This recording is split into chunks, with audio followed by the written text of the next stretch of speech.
नमस्कार भक्तों, मित्रों और साधकों, आप सभी को गुरु सत्यवान की ओर से बहुत बहुत नमस्कार। आज हम एक बहुत ज़्यादा महत्वपूर्ण विषय है जिसके ऊपर चर्चा करने जा रहे हैं। चर्चा का विषय है समस्याएं। हमारे जीवन में बहुत सारी समस्याएं उत्पन्न हो जाती हैं। समस्याएं किसी भी प्रकार की हो सकती है, इसमें कोई भी दो राय नहीं है। समस्या किसी भी प्रकार की हो सकती है, शारीरिक भी हो सकती है, मानसिक भी हो सकती है, आर्थिक भी हो सकती है।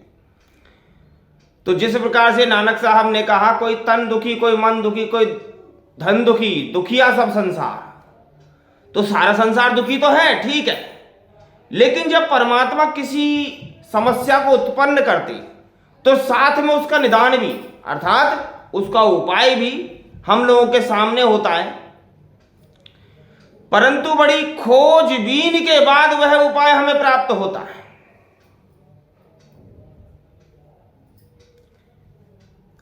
तो ये समस्याएं हमारे जीवन के अंदर निरंतर चलती रहती हैं। जब ये निरंतर समस्याएं चलती रहती हैं तो हम सोचते हैं कि अब इनका उपाय क्या हो। देखिए, यदि समस्या आपकी है तो उसका उपाय भी आपको ही खोजना होगा, और उसका उपाय भी आपके पास ही होगा। यह भी निश्चित है, यह भी तय है। तो समस्या तो है,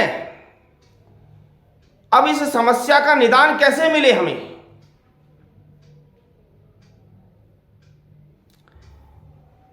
भगवान श्री कृष्ण ने गीता में कहा, एको ब्रह्म द्वितीयो नास्ति भूत भविष्यति।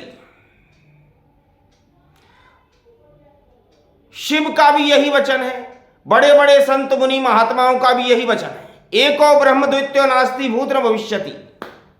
अर्थात एक ही ब्रह्म है, वह सर्वज्ञ है, सर्वज्ञाता है, सभी दुखों को हरने वाला है। वही अविनाशी है, वही ब्रह्म अविनाशी है। उस तक पहुंचने का मार्ग कठिन अवश्य है, परंतु असंभव नहीं है। तो जो आपका ब्रह्म है, जीवात्मा जो है, वह परमात्मा का एक अंश है, और जब परमात्मा का वह एक अंश है तो यह बड़ी नेचुरल सी बात है, बड़ी ही साधारण सी बात है कि जो पावर परमात्मा के पास है वही पावर इस जीवात्मा के पास भी होगी। तो जब जीवात्मा के पास भी वही पावर है तो हल भी अवश्य उसके पास होगा। परंतु सारा खेल कहां पर है? सारा खेल है कि हमें उस जीवात्मा तक, उस परमात्मा तक पहुंचना किस प्रकार से पहुंचे। जब हम वहां तक पहुंच जाएंगे तो हमें प्रत्येक प्रश्न का जवाब स्वतः ही प्राप्त हो जाएगा। जो भी हमारे साथ में समस्या उत्पन्न हो रही है उसका निदान भी हमारी आत्मा अवश्य जानती होगी।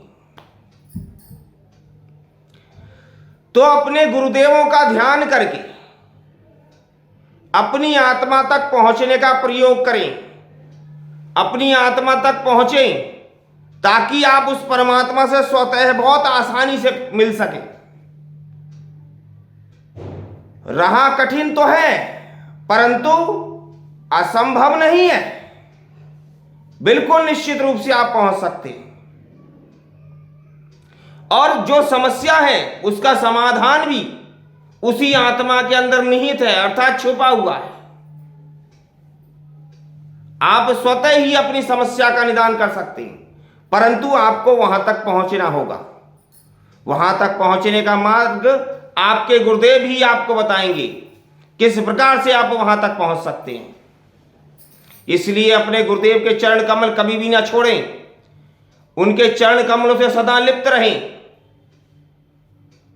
और उस अंतिम मोक्ष प्राप्ति तक निरंतर अभ्यास करते रहें, प्रयास करते रहें और समस्या का समाधान तो बहुत स्वतः ही हो जाता है। बस यही विशेष बातें थी। नमः शिवाय। शिव गुरु की सदा ही जय हो, सदा ही जय हो, सदा ही जय हो।